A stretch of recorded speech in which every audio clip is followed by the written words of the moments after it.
BNP chairperson Khaleda জিয়ার বিরুদ্ধে দায়ের করা নাইকো দুর্নীতির মামলার রায় আজ। ঢাকার বিশেষ জজ 4-এর বিচারক রবিউল আলমের আদালতে এই রায় ঘোষণার কথা রয়েছে। গত 13 ফেব্রুয়ারি দুদক ও আসামি পক্ষের যুক্তিতর্কের শুনানি শেষে রায় ঘোষণার তারিখ ধার্য করেন আদালত। এই মামলার ন্যায় বিচারে খালেদা জিয়া খালাস পাবেন বলে আশাবাদী তার আইনজীবী আমিনুল ইসলাম। নাইকো দুর্নীতি মামলায় 2008 সালে 5 মে খালেদা জিয়া সহ 11 জনের বিরুদ্ধে আদালতে অভিযোগপত্র দেয় দুদক। কানাডার কোম্পানি নাইকোর সঙ্গে অস্বচ্ছ চুক্তির মাধ্যমে রাষ্ট্রের বিপুল আর্থিক ক্ষতি সাধন ও দুর্নীতির অভিযোগে 2007 সালের 9 ডিসেম্বর খালেদা জিয়া সহ 5 জনের বিরুদ্ধে মামলাটি করে দুদক। খুলনা প্রকৌশল ও প্রযুক্তি বিশ্ববিদ্যালয়ের শিক্ষার্থীদের ওপর হামলার ঘটনায় ব্যর্থতার দায় স্বীকার এবং নিঃশর্ত ক্ষমা চেয়ে উপাচার্য উপ উপাচার্য ছাত্র বিষয়ক পরিচালকের পদত্যাগ সহ 5 দফা দাবিতে আলটিমেটাম দিয়েছে শিক্ষার্থীরা। আজ দুপুর 1টায় দাবি পূরণ না হলে কুয়েটের সকল প্রকার ক্লাস পরীক্ষা সহ সকল একাডেমিক কার্যক্রম বন্ধ রাখার ঘোষণা দেন তারা। রাতে কুয়েটে এক প্রেস ব্রিফিংয়ে শিক্ষার্থীরা এসব দাবি তুলে ধরেন। লিখিত বক্তব্যে শিক্ষার্থীরা বলেন, বিশ্ববিদ্যালয়ের সব শিক্ষার্থী, শিক্ষক, কর্মকর্তা, কর্মচারী কুয়েটের ভিতরে ও বাইরে কোনো প্রকার রাজনীতির সঙ্গে প্রত্যক্ষ বা পরোক্ষভাবে যুক্ত থাকতে পারবে না, এ সংক্রান্ত আদেশ জারি করতে হবে। এর ব্যতিক্রম ঘটলে আজীবন বহিষ্কার এবং শিক্ষার্থীদের জন্য ছাত্রত্ব বাতিল করতে হবে। মেন যে ঘটনা ঘটেছে, সাধারণ শিক্ষার্থীদের উপর ছাত্রদল এবং স্থানীয় বিএনপি আক্রমণ করেছে। এখানে কোনো বৈষম্য বিরোধী কিংবা শিবির কিংবা ছাত্রদের দুই পক্ষের কোনো মারামারি এ ধরনের ঘটনা ঘটেনি। এখানে বহিরাগতদের আক্রমণের শিকার হয়েছে সাধারণ শিক্ষার্থীরা। খুলনা প্রকৌশল ও প্রযুক্তি বিশ্ববিদ্যালয়ের সংঘর্ষের পর ঢাকা বিশ্ববিদ্যালয়ে আলাদা আলাদা বিক্ষোভ মিছিল করছে বৈষম্য বিরোধী ছাত্র আন্দোলন এবং জাতীয়তাবাদী ছাত্রদল। এর মধ্যে মঙ্গলবার সন্ধ্যায় ঢাবিতে রাজু ভাস্কর্যের পাদদেশ থেকে মিছিল শুরু করে বৈষম্য বিরোধী ছাত্র আন্দোলন। বিক্ষোভ মিছিলটি ভিসি চত্বর ঘুরে ফের রাজু ভাস্কর্যের পাদদেশে গিয়ে সংক্ষিপ্ত সমাবেশের মধ্য দিয়ে শেষ হয়। বিক্ষোভ মিছিল শেষে সমাবেশে বৈষম্য বিরোধী ছাত্র আন্দোলনের আহ্বায়ক হাসনাত আব্দুল্লাহ বলেন, বাংলাদেশে যারা ছাত্রলীগের মতো শিক্ষার্থীদের ওপর হামলা করবে তাদের পরিণত ছাত্রলীগের মতো হবে। অন্যদিকে একই সময়ে ডেস্ক ক্যাফেটেরিয়া এলাকায় ঢাবির ছাত্রদল বিক্ষোভ করে।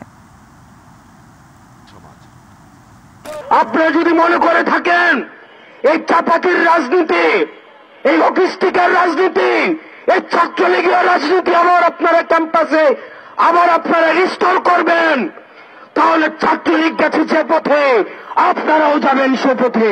বাংলাদেশ জাতীয়তাবাদী ছাত্র দলের সেই ইতিবাচক কাজকে কোনোভাবে কেউ প্রশ্নবিদ্ধ করতে পারে বলে বাংলাদেশের প্রকৃত সাধারণ শিক্ষার্থীরা বিশ্বাস করে না। শ্রম, গণমাধ্যম, স্বাস্থ্য, নারী ও স্থানীয় সরকার সংস্কার কমিশনের মেয়াদ 31 মার্চ পর্যন্ত বাড়ানো হয়েছে। মঙ্গলবার মন্ত্রিপরিষদ বিভাগ থেকে এ সংক্রান্ত একটি প্রজ্ঞাপন জারি করা হয়। প্রজ্ঞাপনে জানানো হয়েছে, কমিশনগুলোর কাজ সুসম্পন্ন করার স্বার্থে আগামী 31 মার্চ পর্যন্ত বর্ধিত সময় দেওয়া হলো। এর আগে গত 18 নভেম্বরে 5 সংস্কার কমিশন গঠন করে সরকার কমিশনগুলোকে প্রতিবেদন দাখিলের জন্য 3 মাস সময় দেওয়া হয়েছিল। সেই মেয়াদ গতকাল 17 ফেব্রুয়ারি শেষ হয়েছে।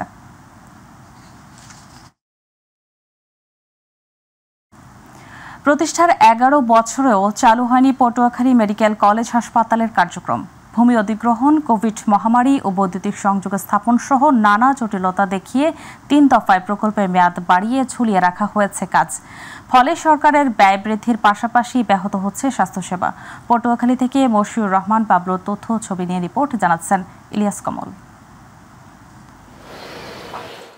পটুয়াখালী 250 শয্যা বিশিষ্ট জেনারেল হাসপাতাল কম্পাউন্ডের সিসিইউ ভবনে পটুয়াখালী মেডিকেল কলেজের যাত্রা শুরু হয় 2014 সালে। একই বছরে একনেকে 546 কোটি টাকা ব্যয়ে পটুয়াখালী মেডিকেল কলেজ হাসপাতাল নির্মাণ প্রকল্প পাশ হয়। জমি অধিগ্রহণ জটিলতা কাটিয়ে 2016 সালে শুরু হয় প্রকল্পের কাজ। 2020 সালে প্রকল্পের কাজ শেষ হওয়ার কথা থাকলেও কয়েক দফায় বাড়ানো হয় মেয়াদ, সাথে খরচ বেড়ে দাঁড়িয়েছে 651 কোটি টাকা। এদিকে 250 শয্যা বিশিষ্ট জেনারেল হাসপাতালে বেড়েছে রোগীর চাপ। হাসপাতালটিতে প্রতিদিনের ধারণ ক্ষমতার প্রায় দ্বিগুণ রোগী ভর্তি থাকে। কাজ দ্রুত শেষ করে মেডিকেল কলেজের হাসপাতাল চালুর মাধ্যমে এটি 250 শয্যা হাসপাতালে উন্নীত হলে স্বাস্থ্যসেবার মান বাড়বে বলে মনে করেন রোগী ও হাসপাতাল কর্তৃপক্ষ। অত্যাধুনিক যন্ত্রপাতির সাহায্যে এই হসপিটালটা চালু হয়, তাহলে আমরা অনেক সেবা থেকে স্বস্তি পাবো। আমাদের 500 শয্যা চালু হলে অনেক সুবিধা হয়, রোগীও সিঙ্গেল বেডে প্রত্যেকে থাকতে পারে, সেবা নিতে সুবিধা হয়, আমাদেরও সেবা দিতে অনেক সুবিধা হয়। 500 শয্যা বিশিষ্ট হসপিটাল চালু হয়, সেক্ষেত্রে আমরা মনে হয় যে এই রোগীর সেবাও পাবো এবং বেডের ইডাও পাবো। এই হসপিটালটা শুরু হোক বা চালু হোক। এ জায়গায় দেখা যায় অনেক রুগী এক সিটে 2 জন করে থাকতে আছে, এদের রুগীদের ভোগান্তি হয়। তো রুগীদের সুবিধার্থে ওইটা চালু করা হোক। এই সাবস্টেশনের নির্মাণ কাজও আসলে এখনো চলমান, যেটার কারণে আমাদের হসপিটালের ভূত কাজের মানে অগ্রগতি হওয়া সত্ত্বেও কিন্তু বিদ্যুৎ এবং পানি সরবরাহের কারণে আমাদের বিভিন্ন ভবন এখনো চালু করা যায় না। হাসপাতালটির 85% কাজ শেষ হয়েছে। বর্তমানে যন্ত্রপাতি স্থাপনের কাজ চলছে। জনবল নিয়োগ হলে আগামী জুনের মধ্যে হাসপাতালটি চালু হতে পারে আশ্বাস দিয়েছে সংশ্লিষ্টরা। 2025-এর ভিতরে আমরা হাসপাতালের কার্যক্রম এবং হয়তো কিছুদিন আগে আমরা একাডেমিক ভবনের কার্যক্রম শুরু করতে পারবো। আমাদের জুন 25 পর্যন্ত টাইম আছে, এই টাইমে আর আশা করি বাড়ানো লাগবে না। আমরা সেভাবে আপনারা দেখবেন কাজের কিন্তু এখন অগ্রগতি ভালো, এবং আমরা সেভাবে প্রোগ্রাম বা ওয়ার্ক প্ল্যান করেছি, সেই অনুযায়ী কাজ হচ্ছে। আশা করি আমরা জুনের ভিতরে আমরা শেষ করতে পারবো। সর্বাধুনিক যন্ত্রপাতি সহ এই হাসপাতালটি চালু হলে জেলায় চিকিৎসা সেবা আরও এক ধাপ এগিয়ে যাবে বলে মনে করেন স্থানীয়রা। ইলিয়াস কমল, মাই টিভি। মানিকগঞ্জ পৌরসভার নিজস্ব জায়গা থাকলেও নেই বর্জ্য ডাম্পিং স্টেশন। এর ফলে এক যুগের বেশি সময় ধরে মহাসড়কের পাশে অরক্ষিত উন্মুক্ত স্থানে ফেলা হচ্ছে শহরের সব ময়লা আবর্জনা। পচা ময়লা, দুর্গন্ধে আর আবর্জনা পোড়ার দূষিত ধোঁয়ায় অতিষ্ঠ পথচারী ও স্থানীয়রা। জনগণের দীর্ঘদিনের ভোগান্তিতে পৌর কর্তৃপক্ষের উত্তর যেন দায়সারা। প্রতিনিধি আজিজুল হাকিমের রিপোর্ট, জানাচ্ছেন আতিকুর রহমান তিতাস। মানিকগঞ্জ পৌরসভার 4 কিলোমিটার দূরে মহাসড়কের পাশে ভাটবাউর এলাকায় বর্জ্য ব্যবস্থাপনার জন্য 2 একরের বেশি জায়গা ভূমি অধিগ্রহণ করে পৌরসভা। এরপর 2012 সাল থেকে নগরবাসীর প্রতিদিনের বাসাবাড়ি ও হাসপাতাল সহ বিভিন্ন প্রতিষ্ঠানের প্রায় 30 টন বর্জ্য ফেলা হচ্ছে উন্মুক্ত এ ডাম্পিং স্টেশনে। ডাম্পিং স্টেশনের 3 পাশেই রয়েছে শতবিঘা কৃষি জমি। এতে করে কৃষিকাজ মারাত্মকভাবে ক্ষতিগ্রস্ত হচ্ছে। পচা ময়লার দুর্গন্ধে আর আবর্জনা পোড়ার দূষিত ধোঁয়ায় অতিষ্ঠ পথচারী ও স্থানীয়রা। পাশাপাশি বাতাসে ভাসছে ময়লার দুর্গন্ধ। এই জায়গায় ডাস্টবিন হওয়ার কারণ আমরা জমিতে আসতে পারি না, কাজ সুই বিন্দে কামলা পাওয়া যাচ্ছে না। আমাদের বাড়ি ঘর যা আছে এখানে আমরা ভাত খাবার বসলেও আমাদের গন্ধ আসে। শ্বাসকষ্ট সহ বায়ুজনিত বিভিন্ন রোগে আক্রান্ত হচ্ছে শিশু, বৃদ্ধ সহ সব বয়সী মানুষ। তবে এর প্রতিকার চেয়ে সরকারি বিভিন্ন দপ্তরে অভিযোগ করেও কোনো প্রতিকার পায়নি ভুক্তভোগীরা। ফলে অস্বাস্থ্যকর পরিবেশের মধ্যেই জীবনের ঝুঁকি নিয়ে বসবাস করতে হচ্ছে কয়েক হাজার পরিবারকে। ক্লাসরুমে ক্লাস করা যায় না দুর্গন্ধের জন্য, আবার বাসায়ও থাকা যায় না। যারা বেশি অসুস্থ তারা আরো অসুস্থ হয়ে পড়ে। ময়লার ভাগাড়টি এখান থেকে অনতিবিলম্বে সরে নেওয়ার জন্য আমি বিশেষভাবে অনুরোধ করছি। ডাম্পিং স্টেশন উন্মুক্ত থাকার কারণে মাটি, বায়ু ও পরিবেশের ক্ষতির কথা বলছেন পরিবেশ অধিদপ্তরের এই কর্মকর্তা। জনদুর্ভোগ তৈরি হচ্ছে, মানুষের যাতায়াতে গন্ধ পাচ্ছে বলে মানুষের ক্ষতি হচ্ছে এবং তারা অনুভব করছে, এবং এতে পরিবেশের বিপর্যয় হচ্ছে। পরিবেশ তো আসলে মাটি, পানি, বায়ু সবই দূষিত হচ্ছে। জনগণের দুর্ভোগের কথা স্বীকার করে দ্রুতই বিষয়টি সমাধানের আশ্বাস দিলেন এই পৌর কর্মকর্তা। ময়লার ভাগাড় নিয়ে আসলে এই জিনিসটা আমরা একটা প্রজেক্ট পাঠিয়েছি। আমরা কয়দিন হয়তো সময় লাগবে, কিন্তু এটা অ্যাপ্রুভাল হয়ে আসবে। অ্যাপ্রুভাল হয়ে আসলে এখানে সুন্দর একটা ব্যবস্থাপনা, বর্জ্য ব্যবস্থাপনার একটা সিস্টেম তৈরি হবে। এই মানুষের যে হয়রানি এখন হচ্ছে, আশা করি এটা থাকবে না। পরিবেশ ও প্রাণবৈচিত্র্য রক্ষায় দ্রুত সময়ের মধ্যে উন্মুক্ত বর্জ্য ডাম্পিং স্টেশনটি পরিবেশ বান্ধব করে গড়ে তোলা, অন্যথায় ডাম্পিং স্টেশনটি লোকালয়ের বাইরে সরিয়ে নেওয়ার দাবি জানালেন এলাকাবাসী। আতিকুর রহমান তিতাস, মাই টিভি। শহীদ দিবস এবং আন্তর্জাতিক মাতৃভাষা দিবস উপলক্ষে ফুল ও ফুল গাছের পরিচর্যায় ব্যস্ত সময় পার করছেন নারায়ণগঞ্জ, রূপগঞ্জ উপজেলার ফুল চাষিরা। ভালোবাসা দিবস এবং পহেলা ফাল্গুনে কাঙ্ক্ষিত বিক্রি এবং দাম না পেলেও এবার আশাবাদী তারা। নারায়ণগঞ্জের রূপগঞ্জ প্রতিনিধি মকবুল হোসেনের রিপোর্ট, জানাচ্ছেন জুবাইর রহমান। ফেব্রুয়ারি মাসের 3টি বিশেষ দিনই দেশের সবচেয়ে বেশি ফুল বিক্রি হয়ে থাকে। তবে এবারে নারায়ণগঞ্জ, রূপগঞ্জের ফুল চাষিরা ফাল্গুন ও ভ্যালেন্টাইনে প্রত্যাশিত বিক্রি ও দাম পায়নি। এতে হতাশ না হয়ে 21শে ফেব্রুয়ারির জন্য প্রস্তুতি নিচ্ছেন ফুল চাষিরা। 21শে ফেব্রুয়ারিতে লক্ষ্যমাত্রা অনুযায়ী ফুল বিক্রি হবে বলে আশায় বুক বেঁধেছে ফুল চাষিরা। অধিক লাভের আশায় বিভিন্ন ইভেন্ট ম্যানেজমেন্টগুলো প্লাস্টিকের ফুল ব্যবহার করছে, যার প্রভাব পড়ছে ফুল চাষিদের ওপর, মনে করেন তারা।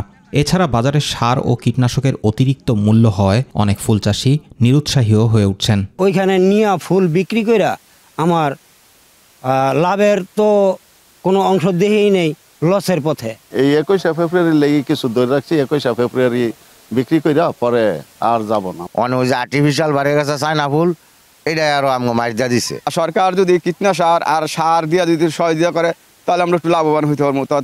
স্থানীয় কৃষি বিভাগ বলছে ফুল চাষিদের নিয়মিত পরামর্শের পাশাপাশি ফুল সংস্করণের পরিকল্পনাও করা হচ্ছে। ফুল চাষিদের যদি কোনো প্রশিক্ষণ কিংবা তাদেরকে ফুল যে সংগ্রহ যে মানে তারা যদি এটা স্টোরেজ করতে পারে কিংবা তাদের পরিবহন সুবিধা দেওয়া যেতে পারে তাহলে রূপগঞ্জের ফুল চাষিরা এবছর রূপগঞ্জ উপজেলার বিভিন্ন এলাকায় 18 হেক্টর জমিতে ফুল চাষ করা হয়েছে। জুবাইর রহমান, মাই টিভি নিউজ।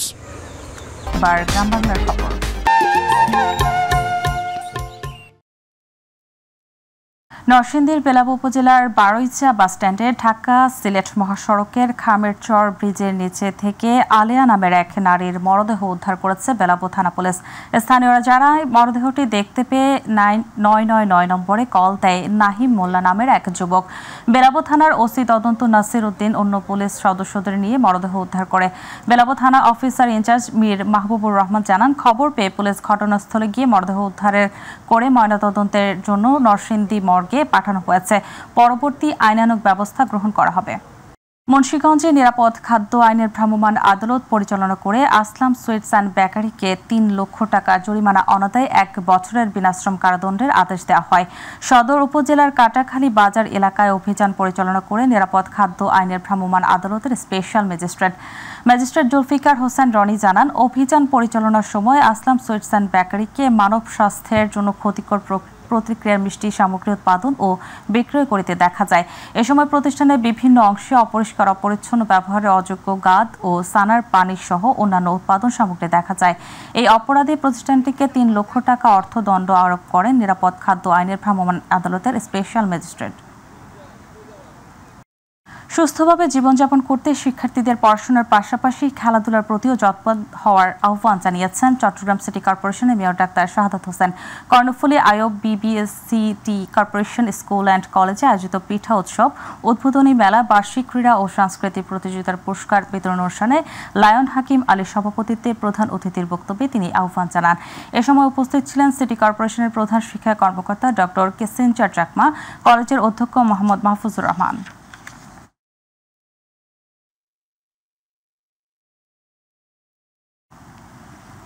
চট্টগ্রাম বন্দরে টার্মিনাল অপারেটিং সিস্টেমের আওতায় অনলাইন গেট পাস কার্যক্রম শুরু হয়েছে। চট্টগ্রাম বন্দর কর্তৃপক্ষের chairman Real admiral SM. Moniruzzaman প্রধান অতিথি হিসেবে এই কার্যক্রম উদ্বোধন করেন। অনুষ্ঠানে বন্দর চেয়ারম্যান বলেন, আগে বন্দরে গাড়ি প্রবেশ এবং বের হতে অনেক সময় লাগতো। কাগজপত্র ও অর্থ পরিশোধের 15 থেকে 20 মিনিট সময় লাগতো। এখন কয়েক মিনিটে কাজ শেষ করতে হবে। এতে সময় বাঁচার পাশাপাশি বন্দরের সক্ষমতা অনেক বাড়বে। আধুনিকতার সাথে তাল মিলিয়ে আধুনিক বন্দরগুলোতে মতো চট্টগ্রাম বন্দরেও সব সুযোগ সুবিধা নিশ্চিত করা হবে। যশোরে শেখ হাসিনার সাবেক সামরিক সচিব ও সাবেক এমপি মেজর জেনারেল অবসরপ্রাপ্ত সালাউদ্দিন মিয়াজি ও তার শ্যালক জাকির হোসেনকে হেফাজতে নিয়েছে যৌথ বাহিনী। মঙ্গলবার সন্ধ্যায় সদর উপজেলার চাঁচড়া ইউনিয়নের রুদ্রপুর গ্রামে তার নিজস্ব পার্কে তাদেরকে অবরুদ্ধ করে রাখে উত্তেজিত ছাত্র জনতা। খবর পেয়ে যৌথ বাহিনীর সদস্যরা ঘটনাস্থলে গিয়ে তাদেরকে উদ্ধার করে এবং হেফাজতে নিয়েছে। পরবর্তীতে তাদেরকে ডিবি অফিসে নিয়ে যায় এবং রাতে ঝিনাইদহ সদর থানার ওসির কাছে তাদেরকে হস্তান্তর করা হয় বলে জানান যশোর কোতোয়ালি থানার ভারপ্রাপ্ত কর্মকর্তা কাজী বাবুল। মুরহুদা বদনপুর গ্রামের কলেজ ছাত্র মাসুদ হাসান রঞ্জু হত্যার মূল রহস্য উন্মোচন ও হত্যার ঘটনায় জড়িত 2 জনকে গ্রেপ্তার করেছে পুলিশ। পরকীয় প্রেমে জেনে যাওয়া এবং বাধা দেওয়ায় কুপিয়ে হত্যা করেছে বলে আদালতে স্বীকার করেছে আসামিরা। চুয়াডাঙ্গা পুলিশ সুপার খন্দকার গোলাম মাওলা জানান, গত রোববার সকালে ভুট্টা খেতে সেচ দেওয়ার সময় পরিকল্পনা মাফিক রঞ্জুর মাথায় কোদাল দিয়ে আঘাত করে হত্যার পর কোদাল ক্যানেলে ফেলে বাড়ি রেখে যান। আদালতে দোষ স্বীকারোক্তিমূলক জবানবন্দি দেন হুমায়ুন কবির। ব্রাহ্মণবাড়িয়ায় নাসিরনগরে বিএনপির ভারপ্রাপ্ত চেয়ারম্যান তারেক রহমানের ঘোষিত 31 দফা বাস্তবায়নের লক্ষ্যে জনসভা হয়েছে। ধর্মমণ্ডল ইউনিয়ন বিএনপির উদ্যোগে ধর্মমণ্ডল বাজার মাঠে আয়োজিত অনুষ্ঠানে প্রধান অতিথি ছিলেন নাসিরনগর উপজেলা বিএনপির সভাপতি এম এ হান্নান। ধর্মমণ্ডল ইউনিয়ন বিএনপির সভাপতি মোহাম্মদ সালাউদ্দিন চৌধুরী মঞ্জুর সভাপতিত্বে এতে বিশেষ অতিথি ছিলেন নাসিরনগর উপজেলা বিএনপির সহসভাপতি মোহাম্মদ আব্দুল হাই, সহসভাপতি ইব্রাহিম ভুইয়া, রেনু, সাংগঠনিক সম্পাদক মোহাম্মদ বশির উদ্দিন চৌধুরী সহ আরও অনেকে উপস্থিত ছিলেন। কুমিল্লা দেবিদ্বার উপজেলার ৪ নং সুবিল ইউনিয়ন পরিষদ এলাকায় জন্ম মৃত্যু নিবন্ধন ফ্রি ক্যাম্পেইন ২০২৫ অনুষ্ঠিত হয়েছে। গতকাল উপজেলার ৪ নং সুবিল ইউনিয়ন বুড়ির পাড় উচ্চ বিদ্যালয় প্রাঙ্গণে ওই বিশেষ ক্যাম্পেইন অনুষ্ঠানের শুভ উদ্বোধন করেন দেবিদ্বার উপজেলা নির্বাহী কর্মকর্তা মোহাম্মদ আবুল হাসনাত খান। উদ্বোধন শেষে তিনি সদ্য জন্ম নেওয়া শিশুদের মায়ের হাতে বিনা খরচে জন্ম নিবন্ধনের সার্টিফিকেট তুলে দেন। উপস্থিত ছিলেন ৪ নং সুবিল ইউনিয়ন পরিষদের প্রশাসনিক কর্মকর্তা মোহাম্মদ আবু সাইদ, অফিস সহকারী শ্রী মানিক দাস। বাংলাদেশ জামাত ইসলামের কেন্দ্রীয় সহকারী সেক্রেটারি জেনারেল এটিএম আজহারুল ইসলামের মুক্তির দাবিতে কুষ্টিয়ায় বিক্ষোভ মিছিল সমাবেশ হয়েছে। গতকাল বিকেলে কুষ্টিয়া জেলা জামাতের আয়োজনে চৌরহাস মোড় থেকে বিক্ষোভ মিছিলটি বের হয়ে শহরের প্রধান সড়ক প্রদক্ষিণ করে পৌরসভার সামনে এসে সংক্ষিপ্ত সমাবেশ করে। কুষ্টিয়া জেলা জামাতের আমির অধ্যাপক আবুল হাশেমের সভাপতিত্বে সমাবেশে কুষ্টিয়া যশোর অঞ্চলের টিম সদস্য একেএম আলী মহসিন, কেন্দ্রীয় সুরা সদস্য অধ্যাপক ফরহাদ হোসেন সহ অন্যান্যরা বক্তব্য রাখেন।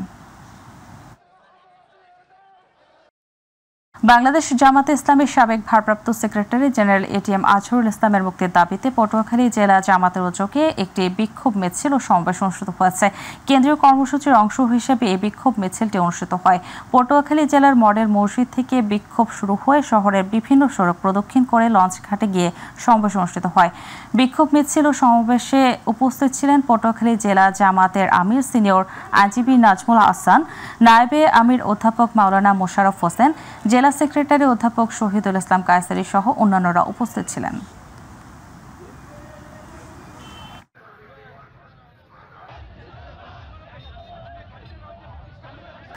জামাতে ইসলামের কেন্দ্রীয় নেতা এটিএম আজহারুল ইসলামের মুক্তির দাবিতে গোপালগঞ্জে বিক্ষোভ মিছিল ও সমাবেশ করেছে জামাত ইসলামের নেতাকর্মীরা। মঙ্গলবার বিকেলে শহরের লঞ্চঘাট এলাকায় মডেল মসজিদের সামনে থেকে একটি বিক্ষোভ মিছিল বের হয়ে শহরের গুরুত্বপূর্ণ সড়ক প্রদক্ষিণ করে। সমাবেশে জেলার আমির অধ্যাপক রেজাউল করিম বলেন, আন্দোলনের মাধ্যমে এই সরকার গঠন করা হয়েছে, অথচ ৬ মাস ১০ দিন চলে যাবার পরেও জামাত ইসলামের সাথে বৈষম্য সৃষ্টি করেছে এই সরকার। সহকারী সেক্রেটারি জেনারেল এখনো কেন কারাগারে ঢুকে ঢুকে আপনার সময় কাটাচ্ছেন? যে বাংলাদেশে কোনো বৈষম্য থাকবে না, এই বৈষম্য বিরোধী আন্দোলন করে এই সরকার গঠন করা হয়েছে, অথচ আজও ৬ মাস ১০ দিন চলে যাওয়ার পরেও এই সরকার আমাদের সাথে বৈষম্য সৃষ্টি করেছে। কুমিল্লার লাকসামে বিএনপির মহাসচিব মির্জা ফখরুল ইসলাম আলমগীরের আগমন উপলক্ষে অনুষ্ঠিতব্য জনসভা সফল করার লক্ষ্যে ব্যাপক প্রস্তুতি চলছে। এছাড়া অবসান হচ্ছে লাকসামে বিএনপির চলমান ২১ বছরের গ্রুপিং। বিএনপির মহাসচিব মির্জা ফখরুল ইসলাম আলমগীরের লাকসামে আগমন উপলক্ষে অনুষ্ঠিতব্য জনসভা সফল করার লক্ষ্যে উপজেলা বিএনপির দক্ষিণ লাকসামস্থ কার্যালয়ে মঙ্গলবার সন্ধ্যায় সংবাদ সম্মেলন করেছেন কর্নেল অবসরপ্রাপ্ত এম আনোয়ার আজিম অনুসারী বিএনপির নেতৃবৃন্দ। সংবাদ সম্মেলনে লিখিত বক্তব্য পাঠ করেন বিএনপির নেতা মোহাম্মদ ফজলে রহমান চৌধুরী আয়াজ।